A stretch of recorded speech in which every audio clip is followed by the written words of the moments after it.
Hey you, so on this video, current buying strategy or what I'm currently buying, just gonna have a quick chit chat as to what I'm currently buying and what I'm interested in, and thoughts and opinions on a couple of releases that have come and gone, and whether I'm in or I'm out. So before we get into this, I'd love to say if you haven't done so already and you like what you hear / see, please do go ahead and subscribe. So I've got a couple of pieces in the background here that done a few trades on, so I'm just getting them in the shop before they go out. So that's what we'll be viewing today. So yeah, what am I currently interested in? Shout out to Gold Digger Dave. Definitely go check out his channel. Got a lot of nice pieces there that he displays. So has recently asked me as well, so I thought I'd do this video. Currently there's not a lot on my menu. There's not a lot I'm currently looking out for. I'd say off the top of my head, if anything, I currently want to catch up on my 1 ounce gold Queen's Beast coins.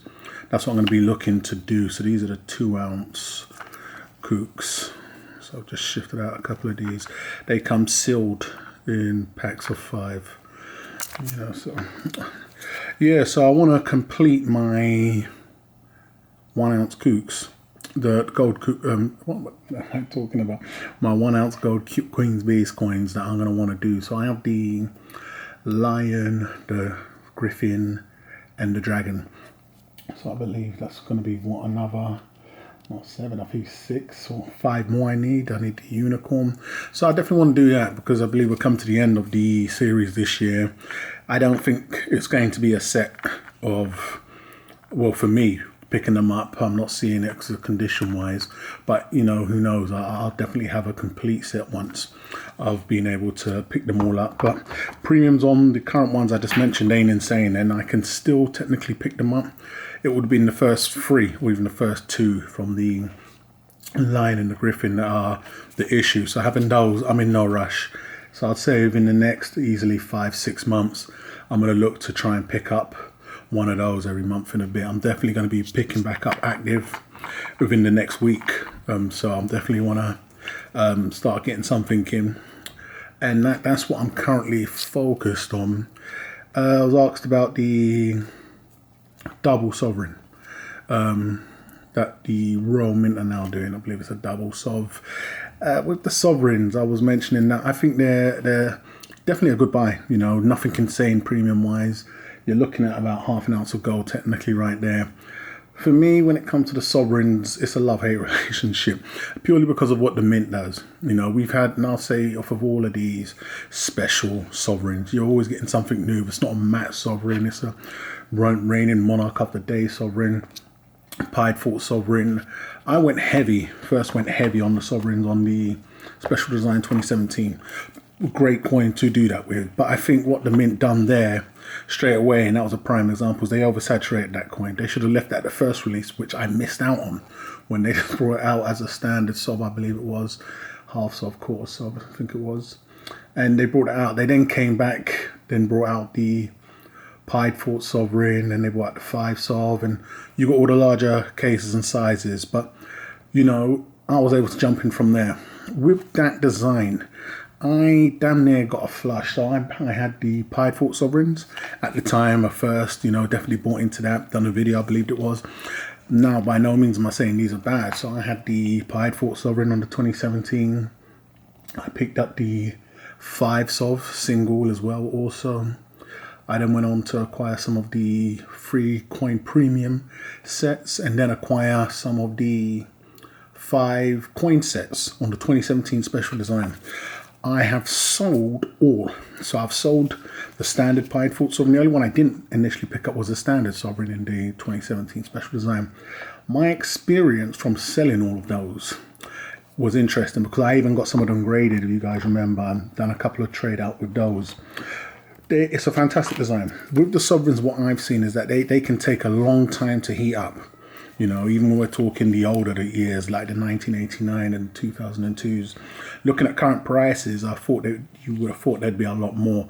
But at issue price, it's definitely a gain if you pick them up from issue. But still, them being as rare as they are, you would think there'd be a lot more. But that's just due to mintage. So a lot of the older ones had higher mintages. I believe from the 2012 onwards, the mintage is drastically reduced. I think the 2012 was like 1,000.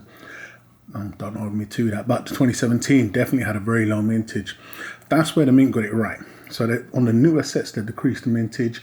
Not as many collectors, who knows? But if you pick them up, just the fact that it's a special design, it's a great look. So I'm still churning on about the sovereigns here. But my experience with those was the Pied Fort Sov, for all it was worth, they initially brought another Pied Fort Sov out. I believe it was 2018 or whatever that was, 2019. So it being a first was nothing, you know. They didn't do bad, and especially at issue price and current price that they've hiked up, but they didn't do as great as I thought they would have. Not to forget, I had some graded. The 5 Sov done okay. That was graded, sold. That done okay. Once again, it wasn't the fastest sell. It wasn't really to my liking, so I personally wouldn't do that again. Hey, the free coin premium sets also, same as the 5 Sov, initially sold, but I wouldn't be picking them up again. From my experience, from having all of the ones mentioned and selling, what I realized was the fastest appreciating and the easiest to sell was the 5 coin set, which is, as we all know, the most expensive one. But I think that's the best place to put my money should we get another special design sovereign set, and that's what I'm going to be focusing on. The big money has no problem paying big money for that set, you know, and I showed in one of the videos, I had a couple of those sets. That's where I'll be looking when we're talking sovereigns again. Anything else comes out with them, I think it's just the mint, you know, fiddling about, and it's going to be a continuation. It'd be great if the double Sov was a one-off and they only done it this year, but I still think it's not going to beat the market for the standard Sov. So realistically, if you're in the market and you want to buy yourself half an ounce of gold, it's a great buy. You know, it's not grossly overpriced and premium wise, so it is a decent buy. But liquidating, as long as you don't play too much over the odds, could be an issue. I doubt dealers would reject it, but you're always going to have that lower end, which is fantastic with the standard sovereigns. And then what I've experienced, the higher end, when you get into the special design years, your standard sovereign sets, I wouldn't know nothing about because I don't collect them. So that's why I stand with the sovereigns. Anything they bring out, whether it's a matte sovereign and, you know, this is going to be the new in thing, and I don't really get caught up in that hype no more. The mint are constantly shifting things about and throwing stuff at the wall to see what sticks. I just don't want no parts of it. So I'll stick to the basics. Standard, I'm going to be picking up sovereigns. It's going to be standard sovereigns, fantastic to liquidate. Anything in between, not really interested. When it comes out to the privy stuff as well, not really interested. And then we have the special design years. I'm definitely all in for those, and it's going to be the big set. So you definitely got to tuck your nuts away and hope that when the time comes, you can really lock in and secure those. That's going to be my game plan moving forward when we're talking about the sovereigns and stuff from the raw mint, just on sovereign wise. But yep, so definitely with the 1 ounce gold Queen's Beast, I want to complete that, have a complete set of the 1 ounce gold end of the year. Going to be interesting to see how well those do and what the mint is going to actually do with those. Another thing I'm definitely looking out for, as we saw the hype rush on the Una in the Line, I believe it's the Engraver series, so it's going to be interesting to see what comes out there. Who knows whether the mystery buyer, you know, set the precedent and artificially pump the prices, who knows. But it can be something now where the hype train is just involved now when we're talking the Engraver series. It's become its own monster really, because you look at that, there's many Una in the Line coins out there and none are doing as well as the Royal Mint, but I never try to figure out the madness, I just try to cater to the madness. So the series itself could just be blazing hot now. It could be, I don't know what coin comes out next, but I know it's going to be an instant sellout. We're talking, if you thought the recent Brexit coin was a joke, you know, you better be ready for this one here, because I imagine they're going to sell out fast, have the same, you know, situation they've got right now. And I'm no doubt the Royal Mint are also paying attention and paying uber attention to what's going on in the secondary market. Mentioning the Brexit coins, I had opportunity to get involved in those and on the Queen coins. It's a situation where I really couldn't care less what they do. You know, I definitely wasn't going to pick them up. The Queen coins, once again, are licensed stuff, so interesting to see where they're going there, but I'm not really, you know, going to be jumping involved with that. Sometimes a lot of the legroom needed. This is also going out, so I thought I'd get a showing of it before it's gone forever. Sometimes just getting the prices and the whole process can be real long-winded, and I don't have the time to do it, advertise or get somebody to advertise it for me. So I pass. It just didn't work out. So that was for the Queen stuff. They're doing okay, depending on what you class as okay, premium-wise, what you get. Then we had the Brexit coins. What I found interesting was that was the mintage that they was able to get away with, and the price. Very interesting. Will they do it again? Who knows? But it was definitely a big national event, so I could see why they sold out without no issue. I mean, you can't get better publicity than that right there. So, and interesting to see what the 50p was demanding on the secondary market. But once again, it wasn't nothing I was really interested in. So it just was what it was. I didn't see nothing fancy about it at all, but I don't need to like it. So it was a case of, do I want to be a part of that rodeo? And I opted out. That wasn't for me.